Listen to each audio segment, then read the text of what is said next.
Abroad అంటే పెద్ద మోసం. కన్సల్టెన్సీస్ చాలా మోసాలు చేసేసి అబ్రాడ్ పిల్లల్ని మోసాలు చేసి అబద్ధాలు చెప్పి ఫారెన్ పంపిస్తున్నారు. అబ్రాడ్లో చదువుకుంటే ఫారెన్లో చదువుకుంటే చాలా తప్పు, వేస్ట్. ఇలాంటి ఎన్నో టాపిక్స్ స్టూడెంట్స్ మాతో మాట్లాడుతున్నారు, ఆర్ మార్కెట్లో ప్రివేల్ అవుతుంది. అయితే మీకు ఒకటి చెప్తాను, ఏదంటే అబ్రాడ్ అనేది ఏంటి అని అంటే, ఫస్ట్ ఆఫ్ ఆల్ అది ఒక ప్లాట్ఫామ్ లాంటిది, ఒక మార్కెట్ లాగా. మీ దగ్గర ఒక స్కిల్ సెట్ ఉంది అని అనుకోండి. ఫర్ ఎగ్జాంపుల్, ఒక టమాటో ఒక ఊర్లో, ఒక చిన్న ఊర్లో 20 రూపాయలు ఉందంటే సిటీకి వస్తే అది 30-40 రూపాయలకి పలుకుతుంది.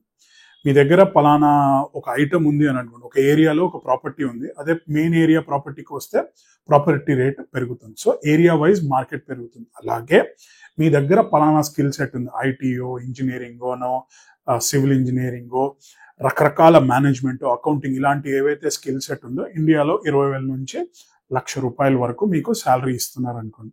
సో ఆ స్కిల్ సెట్కి నేను అబ్రాడ్కి వెళితే నాకు స్టార్టింగ్ శాలరీయే 1,00,000, 2,00,000 నుంచి మొదలు పెట్టుకొని 5 లక్షలు, 6 లక్షలు, 10 లక్షల వరకు సంపాదించుకోవాలనే లాజిక్ ఉంటేనే అబ్రాడ్ అనేది వర్కౌట్ అవుతుంది.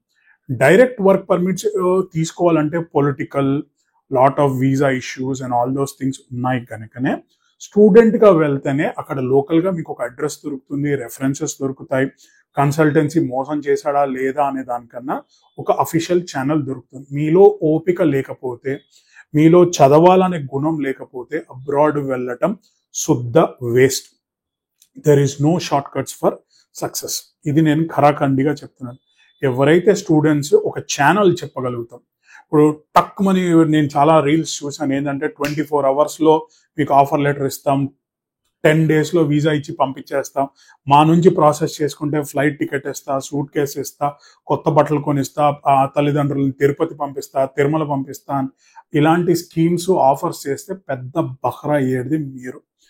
అయితే అబ్రాడ్ ఎందుకు వెళ్ళాలి అని మీరు చూసుకోగలిగితే, నీ దగ్గర ఉన్నది అంటే ఒక 5 సంవత్సరాల నుంచి 10 సంవత్సరాల్లో నీ జీతం ఎంతైతే ఇండియాలో పెరుగుతుంది, ఆ ఇండియాలో పెరిగిన దానికి నీ దగ్గర ఖర్చులు ఎంత అవుతున్నాయి, ఎంత మిగులుతున్నాయి అని ఒకవేళ క్యాల్కులేషన్ చేసుకొని ఒక 5 to 10 years చేయగలిగితే, ఇదే స్కిల్ సెట్ అబ్రాడ్లో నేను చేసుకోగలిగితే 2 to 3 years, అంటే ఒక 5 yearsలో ఒక 2-3 years తగ్గుతుంది, 10 yearsలో 5 years లోనే మీరు అచీవ్ చేయగలుగుతారు. ఇండియాలో ఖర్చులు పోయి మిగిలిన అమౌంట్ మీ స్టార్టింగ్ శాలరీ అంత అవుతుంది మీకు.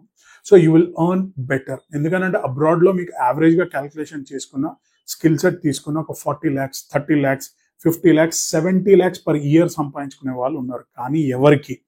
ప్రతి ఒక్కరికి కాదు. స్కిల్ సెట్ మీకు ఉంటేనే. ఎవరైతే మీకు చెప్తున్న స్టూడెంట్స్ ఉన్నారో, ఎవరైతే అబ్రాడ్ వెళ్ళి మా దగ్గర జాబులు లేవు అనే వాళ్ళకి కనీసం లింక్డ్ఇన్ అకౌంట్ కూడా లేదు. స్కిల్ సెట్ ఒక నిమిషం పక్కన పడేస్తే, మీరు ప్రస్తుతం ఉన్న కాంపిటీషన్ మీకు ఆర్టిఫిషియల్ ఇంటెలిజెన్స్తోనే, కంప్యూటర్ స్కిల్స్ కూడా లేకపోతే ఎలా చేస్తారు? సో అబ్రాడ్కి మీ దగ్గర స్కిల్స్ 0 అనుకోండి, డిగ్రీ ఉంది, సో దాన్ని నేను ఎలా డెవలప్మెంట్ చేసుకోవాలంటే ఒక కరెక్ట్ కోర్స్ చేసుకొని దాన్ని నేర్చుకొని వర్క్షాప్స్ యూనివర్సిటీ వాళ్ళు ఇస్తారు కాబట్టి అలా జాబ్ చూసుకోండి. మీకు ఆల్రెడీ ఇక్కడ వర్క్ ఎక్స్పీరియన్స్ ఉంది, దాన్ని ఎన్హాన్స్ చేసుకుంటే దానికి ఒక మంచి మార్కెట్ అంటే అబ్రాడ్కి వెళ్ళాలి. సో ఎవరో చెప్పారు, ఎవరో సినిమా రివ్యూకు మీరు నేను వెళ్దామా వద్దా అనుకునే కన్నా మీ డెసిషన్ మీరు తీసుకోవాలి. మీ కుటుంబ పరిస్థితులు మీకే తెలుసు, మీ పరిస్థితి నీకే తెలుసు. రేపు పొద్దున జీవితం, నా దగ్గర ఒక స్టూడెంట్ ఏమన్నాడు అని అంటే, వెళ్ళిన తర్వాత ఈ పాకి పనులు నేను చేయడం ఎందుకు, నేను ఇండియాకి వచ్చేస్తాను, నా ఎగ్జాక్ట్ వర్డ్స్ మా బాబాయ్ చూసుకుంటాడు నన్ను అని అంటే, నేను ఏమన్నానంటే, మీ బాబాయ్ అయితే నేను చూసుకుంటాడు, మంచి కష్టపడ్డాడు, కానీ రేపు పొద్దున్న నీకు పుట్టబోయే పిల్లలు కూడా అలా చూసుకోవాలి కదా, అలా అనుకోవాలి కదా, మా బాబు చూసుకుంటాడని, మా తాతయ్య చూసుకుంటాడు, నువ్వు వెళ్ళి మీ డైపర్లకో బట్టలకో మళ్ళీ మీ నాన్న అడగలేవు కదా. సో మీ కాళ్ళ మీద మీరు కొంచెం నిలబడండి. సో ఓపిక, కష్టం అండ్ మీరు కొంచెం స్కిల్ సెట్ మీరు డెవలప్ చేసుకోగలిగితేనే ఏ దేశంలోనైనా డబ్బులు. ఎందుకంటే ప్రతి ఒక్కరి దగ్గరికి లోన్స్ వచ్చేస్తున్నాయి, ప్రతి ఒక్కరు బయటికి వెళ్ళిపోతున్నారు. ఒకప్పుడు అంటే వ్యాపారస్తులు లేదా గవర్నమెంట్ ఎంప్లాయీస్ అలాంటి వాళ్ళకి లోన్లు వచ్చే వాళ్ళే వెళ్ళాలి. ఇప్పుడు ఆపర్చునిటీ ప్రతి ఒక్కరికి వచ్చేసింది. సో ప్రతి ఒక్కరు వెళ్తున్నారు, కానీ అవగాహన ఉన్నవాడే సక్సెస్ఫుల్ అవుతున్నాడు.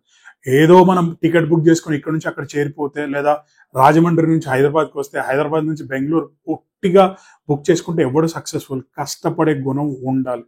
సో ఎవరైతే స్టూడెంట్స్ అబ్రాడ్లో చదవాలనుకుంటున్నారో ప్రాపర్ కన్సల్టెన్సీస్కి వెళ్ళండి, ప్రాపర్ కౌన్సిలింగ్ తీసుకోండి. ముఖ్యంగా తల్లిదండ్రులు స్టూడెంట్స్ కూర్చొని హార్డ్ వర్క్ చేస్తానంటేనే పిల్లల మీద ఇన్వెస్ట్మెంట్ చేయండి. నేను హార్డ్ వర్క్ చేయగలుగుతాననే సత్తా మీలో మీకు ఉంది అని మీరు నమ్మగలిగితేనే అబ్రాడ్ కోసం ప్లాన్ చేయండి. ఏదో ఫ్రెండ్స్ చెప్పారు చిల్ అవుదాము, ఈ జెన్జీ భాష నాకు తెలియదు, కానీ కష్టపడే గుణం ఉంటేనే మీరు సక్సెస్ఫుల్ అవుతారు.